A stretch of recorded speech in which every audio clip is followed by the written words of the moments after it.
10th वालों के लिए। आज मैं आप लोगों को बताने वाला हूं मानचित्र कार्य, ठीक है, जो कि समाज विज्ञान में 10 नंबर के लिए प्रश्न बनते हैं। 5 नंबर इतिहास से और 5 नंबर भूगोल से बनते हैं मानचित्र वाला।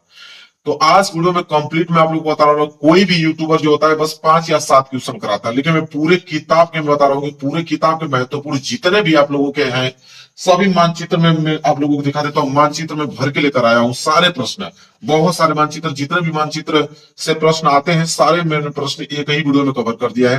वीडियो को लाइक कर देना, चैनल पर नए हो तो चैनल को जरूर सब्सक्राइब कर लेना। देखिए, सबसे पहले इतिहास, ठीक है। इतिहास में आप लोगों का एक चैप्टर है भारत में राष्ट्रवाद। तो भारत में राष्ट्रवाद जो चैप्टर है उससे मानचित्र सिर्फ पूछता है, ठीक है। इसके बाद आप लोगों का कितने नंबर का पूछता है, वो 5 नंबर का। भारत में राष्ट्रवाद चैप्टर से 5 नंबर के मानचित्र पूछे जाते हैं। इसके बाद आता है भूगोल, और भूगोल में यहां पे 3 चैप्टर हैं। पहला है संसाधन एवं विकास, और दूसरा चैप्टर है जल संसाधन, और तीसरा है कृषि। इन तीनों से मिलाकर कितने नंबर का पूछता है, 5 नंबर का मानचित्र कार्य पूछता है। तो टोटल 10 नंबर के मानचित्र पूछते हैं।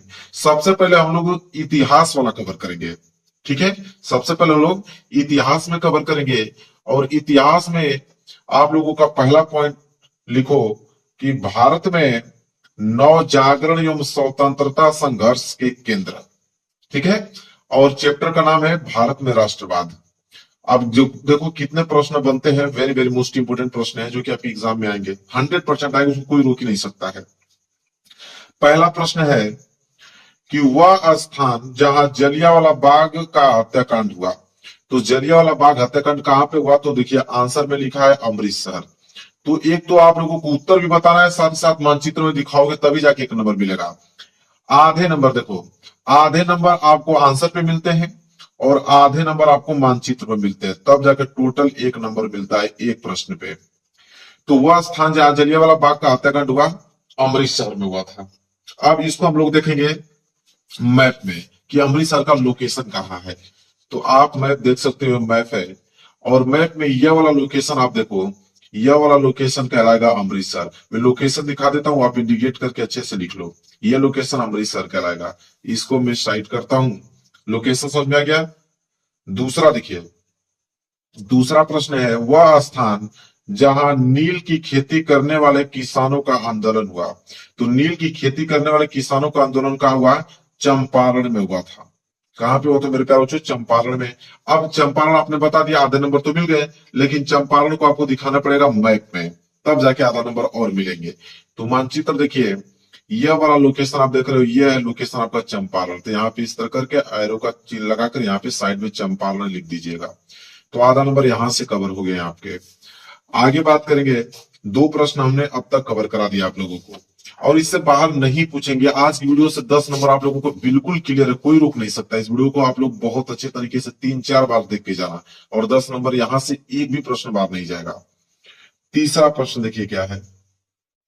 तीसरा, वह स्थान जहां महात्मा गांधी ने नमक कानून भंग किया। तो नमक कानून भंग किया था महात्मा गांधी कहां पे, दांडी में। कहा, दांडी।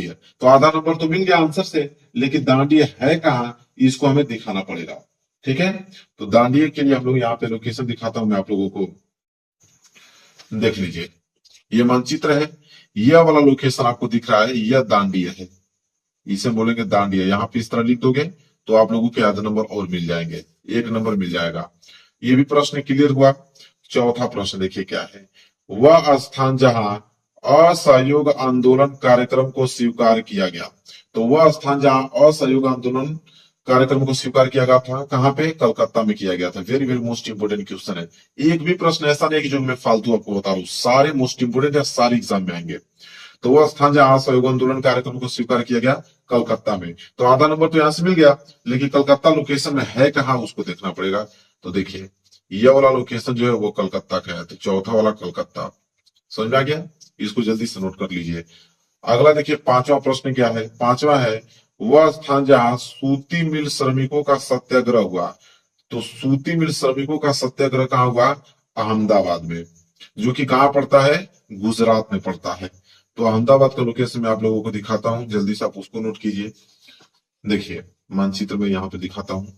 ये है आपका अहमदाबाद, ये वाला लोकेशन दिख रहा है, यहाँ 5वां लिखा हूं मैं, 5वां का आंसर अहमदाबाद। इसके बाद क्वेश्चन नंबर 6, क्वेश्चन नंबर 6 है कि वह स्थान जिसकी घटना के कारण महात्मा गांधी ने असहयोग आंदोलन स्थगित किया, तो कौन सा वो घटना था जिसके कारण महात्मा गांधी ने असहयोग आंदोलन स्थगित किया? तो वो घटना था चौरी चौरा कांड। तो चौरी चौरा कहाँ पड़ता है, चलिए देख लेते हैं। तो चलिए मैं दिखाता हूँ चौरी चौरा। ये वाला लोकेशन आप देख लो, ये वाला लोकेशन क्या है, चौरी चौरा। ये वाला लोकेशन आप देख रहे हो चौरी चौरा, ठीक है। यहाँ कुछ में यहाँ पे भी दिया होता, उत्तर प्रदेश इस वाले में भी दिया होता, तो यहाँ पे भी आप कर सकते हो, कोई दिक्कत नहीं। थोड़ा बिंदु इधर उधर हो सकता है, उससे कोई डाउट नहीं, आपको नंबर पूरे मिलेंगे। तो ये चौरी चौरा है। इसके बाद 7वां प्रश्न देखिए क्या है। 7वां है वह स्थान जहां किसान सत्याग्रह आंदोलन हुआ। तो किसान सत्याग्रह आंदोलन हुआ कि खेड़ा में, कहाँ पे, खेड़ा, जो कि पड़ता क्या है, गुजरात में पड़ता है। तो चलिए मैं गुजरात का आप लोगों को लोकेशन दिखा देता हूँ। देखिए यहाँ पे, ठीक है, देखिए खेड़ा जो कि गुजरात में पड़ता है, ये वाला लोकेशन आप देख रहे हो, ये आपका खेड़ा। ये 7वां वाला प्रश्न है। तो ये भी प्रश्न क्लियर हो गया 7वां। एक प्रश्न और 8वां इसका बचा है। वह स्थान जहाँ काशी हिंदू विश्वविद्यालय है। तो काशी हिंदू विश्वविद्यालय कहाँ पे है, वाराणसी में। कहाँ पे, वाराणसी में। तो चलिए देखिए वाराणसी का मैं लोकेशन आपको दिखा देता हूँ। देखिए ये है वाराणसी का लोकेशन, ये है आपका वाराणसी का लोकेशन। तो 8वां प्रश्न, 8 प्रश्न अब तक हमने क्या किया, आप लोगों को बिल्कुल क्लियर करा दिया। यहां तक क्लियर है। चलिए फिर उसी में दूसरा पॉइंट आता है कि भारतीय राष्ट्रीय कांग्रेस के अधिवेशन, भारतीय राष्ट्रीय कांग्रेस के अधिवेशन से प्रश्न बनते हैं। और पहला प्रश्न देखिए क्या है कि वह स्थान जहां कांग्रेस का प्रथम अधिवेशन हुआ। तो कांग्रेस का प्रथम अधिवेशन कहाँ हुआ, मुंबई में। कहाँ पे हुआ मेरे प्यारे बच्चों, मुंबई में। तो आधा नंबर तो यहां से मिल गया, लेकिन मुंबई कहाँ पे है उसको दिखाना पड़ेगा लोकेशन में। देखिए यह वाला लोकेशन जो है आप लोगों का मुंबई। तो पहला वाला का आंसर क्या हो जाएगा, मुंबई हो जाएगा। क्लियर है आप लोगों को, समझ में आ गया। चलिए दूसरा प्रश्न देख लेते हैं। दूसरा प्रश्न क्या है कि वह स्थान जहां वर्ष 1920 में कांग्रेस अधिवेशन हुआ। तो 1920 में भी कांग्रेस अधिवेशन कहाँ पे हुआ था, तो कलकत्ता में हुआ था। कहाँ पे, कलकत्ता में हुआ था। कलकत्ता का लोकेशन में दिखाता हूं आप लोगों को, देखिए ध्यान से। यह वाला लोकेशन जो है वो कलकत्ता का लोकेशन है, ठीक है। चलिए नोट कर लीजिए, एक नंबर यहां से भी क्लियर हो गया। तीसरा प्रश्न है वह स्थान जहां भारतीय राष्ट्रीय कांग्रेस की स्थापना हुआ।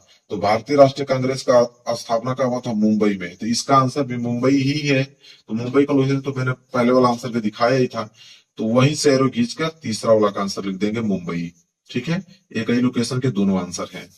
इसके बाद चौथा प्रश्न देखिए क्या है कि वह स्थान जहां वर्ष 1927 में कांग्रेस का अधिवेशन हुआ। तो 1927 में कांग्रेस का अधिवेशन कहां पे हुआ था, मद्रास में। और 1920 में कहा हुआ था, कलकत्ता में। तो 1927 में कांग्रेस का अधिवेशन मद्रास में हुआ था। तो मद्रास का मैं लोकेशन में आपको दिखा देता हूं, क्योंकि आधे नंबर उसमें मिलेंगे। तो ये वाला लोकेशन जो है वो मद्रास का है, जल्दी से आप नोट कर लीजिए क्या है, मद्रास का। आगे बढ़ेंगे और 5वां प्रश्न देखेंगे। 5वां प्रश्न है वह स्थान जहां वर्ष 1929 में कांग्रेस का अधिवेशन हुआ। 1929 में कांग्रेस का अधिवेशन कहाँ हुआ था, तो लाहौर में हुआ था। सबको डेट वाइज याद करना है आप लोगों को, ठीक है। 1929 में कहा हुआ था कांग्रेस का अधिवेशन, लाहौर में, ठीक है। लाहौर देख लो आप, यह वाला लोकेशन जो है वो क्या है, लाहौर है। 5वें का आंसर यहाँ पे होगा, जल्दी से आप इसको नोट कर लीजिए। एक स्थान और बचा है यहाँ पे, देखिए क्या है। वह स्थान जहां कांग्रेस और मुस्लिम लीग का वर्ष 1916 में समझौता हुआ। तो वो हुआ था लखनऊ में।